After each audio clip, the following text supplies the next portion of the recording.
Have you ever run into one of those neighbors who treats a sliver of authority like it's their own personal crown? You know, the type always lurking around HOA, rulebook, clutched like a Bible, convinced the fate of the block rests on whether your trash can's visible from the curb. Yeah, that was Brenda, president of our HOA, self-proclaimed gatekeeper of suburban order.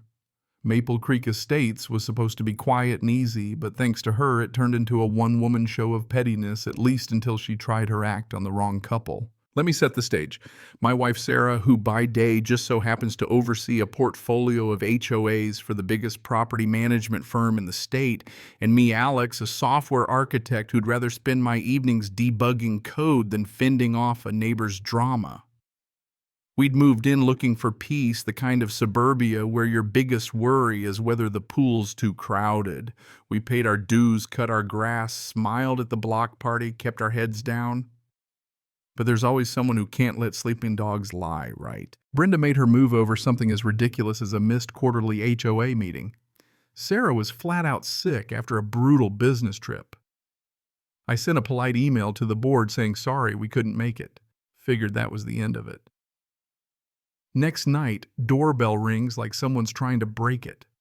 I open up and it's two police officers with Brenda standing on the sidewalk, arms crossed, beaming like she's just solved a crime. She'd told the cops she was worried about our safety since we'd skipped the meeting.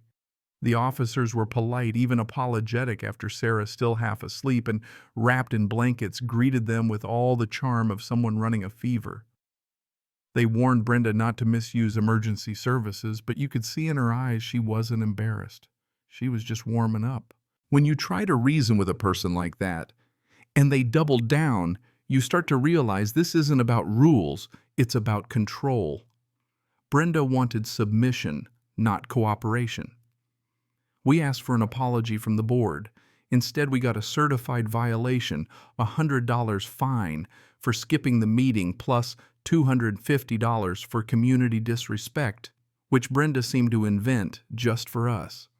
Next thing you know, orange stickers on our car, perfectly legal to park there, notices for improper bin alignment, and all the while the same infractions ignored for her friends.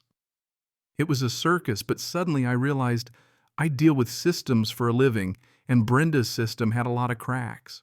Let me back up a sec. Sarah and I, we're rule followers, but we're not pushovers.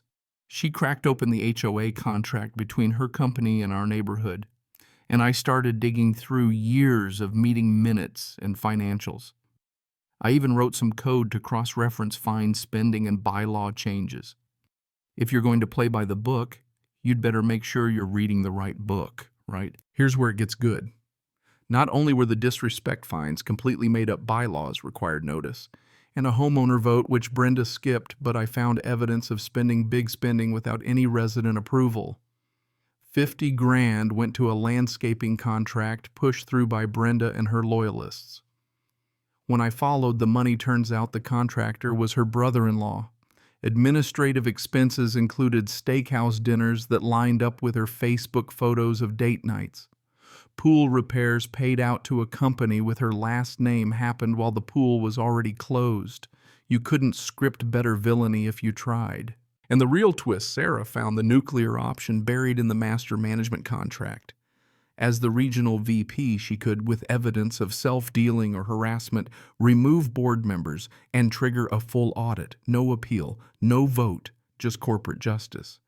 And calling the cops on a senior executive over a fake emergency.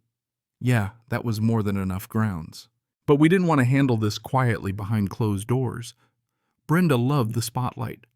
So we let her call a special hearing, framing it as a reckoning for our supposed disrespect. We paid the initial fine, played the part of chasing neighbors, even lined up our trash bins, just so. Meanwhile, I was building a presentation worthy of a Silicon Valley boardroom maps, showing which families Brenda targeted, charts of rising expenses, flow charts, linking HOA checks straight to her family, screenshots of her gloating online. A few days before the hearing, Brenda made a final power play. She went to one of our neighbors, Mr. Rodriguez, and threatened his kid's basketball permit if he dared speak out. That's when fear flipped to anger. We rallied the other residents she'd bullied, like Mrs. Gable, who'd been fined for planting roses, and asked them to share their stories. The night of the hearing, the clubhouse was packed, curious neighbors, Brenda at the front, gavel in hand, her cronies at her side.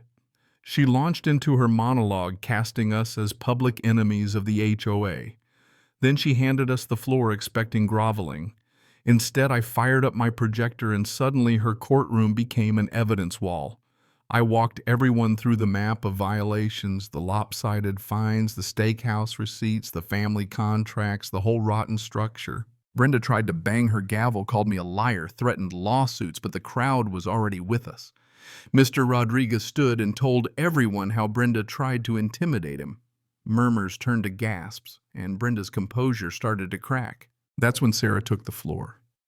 She didn't just talk as a homeowner, but as the regional VP of the very company that held the HOA's contract. She laid out the breaches, named the sections, handed Brenda the official letter. She was removed effective immediately, pending a forensic audit starting the next morning. The board's cronies, who'd just signed whatever Brenda gave them, resigned on the spot. The silence in the room was deafening. Neighbors, even the timid ones, came up to thank us, relieved to see the spell broken. Brenda looked completely lost, no one left to back her up, the whole empire collapsing in a night. The audit was brutal.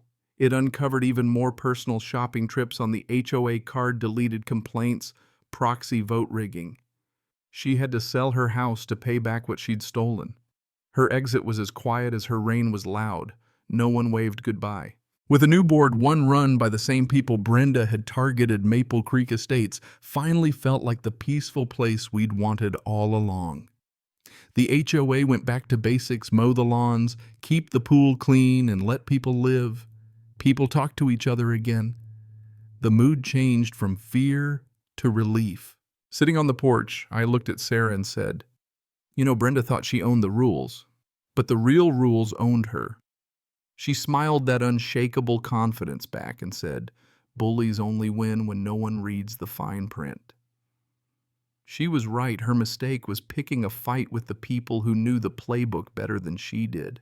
So what about you? Who's the Brenda in your world, and what hidden skills do you have that could turn the tables? Sometimes the only way to end a petty tyranny is to shine a bright light on it, and trust me, you never really know what power you have until you decide enough is enough. If you've ever tangled with a neighborhood tyrant or got a story about HOA drama, drop it below. Let's talk about what real justice in a community looks like, and maybe help somebody else flip the script.